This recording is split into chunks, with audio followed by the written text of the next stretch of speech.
Hello and welcome to a new devlog. This is episode 7 and it's actually been quite a bit of time since I made a devlog. So the whole coronavirus thing has actually cancelled school for an extra 2 weeks after spring break. So expect bigger devlogs and a better schedule for a little while. Anyway, I have a few things to do this week. The main thing being making healing and making health quite a bit better. But before I actually get further into this devlog, I'd like to talk about the future of this game. While I like how it's coming along, honestly I don't have nearly as much drive to complete it as I once had. If I tried to make it a full Metroidvania like I originally planned, it would probably take nearly a year to finish the game. I'm willing to invest that amount of time into a more original project, but this game really isn't driven by a core, unique idea. The plan for me was just to make a sci-fi Metroidvania, and so it had no special backbone idea to set the project apart from others. Basically what I'm getting at is that I've decided to continue working on the game and at least get the first area done, as well as the first boss and most of the abilities and stuff. Then I'll put the project on hold and do some other things for a little while. After a while, I'll look back at this Metroidvania and decide once and for all if it's worth finishing. Anyway, this isn't anything too serious, but maybe expect a bit of a shift away from devlogs on this game, and expect a new project at least for a little while. So for the first day of this week, I'm just fixing some things that I missed along the way of creating all these new enemies. First of all, I'm just making it so that all the enemies flash whenever they get shot. Now I'm organizing all the objects because they are extremely cluttered and it's way past time to do that. Then I updated the enemy's bullet sprite so it looks a bit better. Okay, so one of the bigger things I'm doing today is fixing the patrolling enemy. So right now the enemy doesn't quite patrol yet, he just runs to walls and falls off cliffs. So I need to fix that. So I spent a while trying to get this to work with like collision place checking, but for whatever reason this wasn't working, no matter what I did. I guess it was an issue with how the patrolling enemy turns around, I'm not sure. But anyway, I just made invisible objects so the enemy turns around whenever bumping into. I also made him turn around when running into walls.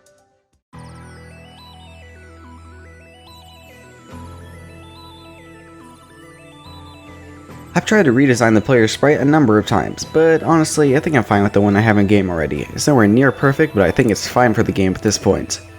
And the one I did this time did not turn out great. Anyway, for healing, I'm gonna make enemies drop something like energy, which you can then use to heal. But healing slows you down and puts you in danger, so it can be a risk-reward situation. It is very inspired by Hollow Knight and Apex Legends. Next I made it so whenever the player holds control, then it charges up a value that whenever it hits around 1 second to charge, that heals the player. Then I made it so that you can't charge that if you don't have enough energy. Finally, I lowered the player's speed and made it so he can't jump when charging it.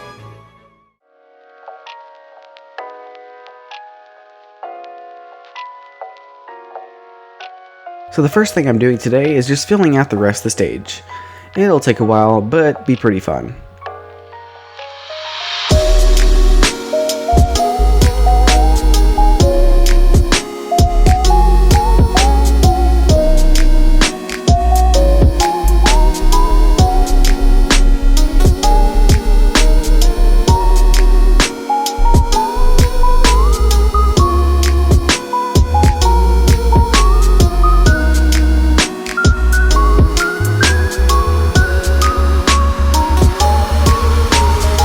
So that over 1 hour long time lapse is just the first half of the area I have to fill out.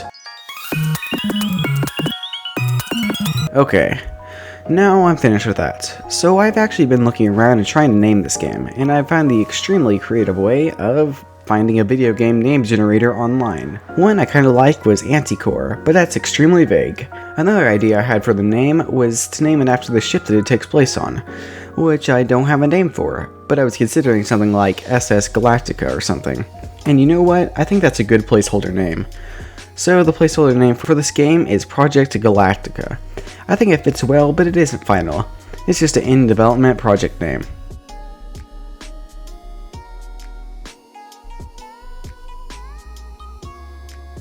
I'm starting quite late today because I have a driver's ed class today and Sunday. It's still happening, even with coronavirus. But they trimmed the class sizes down to 10 and spaced it apart from each other, so I'll hopefully not die. But anyway, today and Sunday won't be as productive because of this.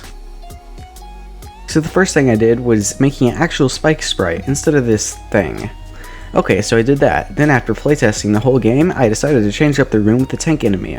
And now you have a lot less room to work with and some spikes to avoid as well. This makes the fight quite a bit more difficult because of the reduced space. So I added a new texture to the spikes. Let's make them actually work. The way I want them to work is, again, very similar to how they work in Hollow Knight. If you hit the spikes, then the game fades to black and then fades back in, and you were at the start of the room you were in, and have lost some health. So this is a pretty difficult system to make, so I started working on it, but it's pretty late, and I'll probably complete it eventually. But it's not the highest priority right now.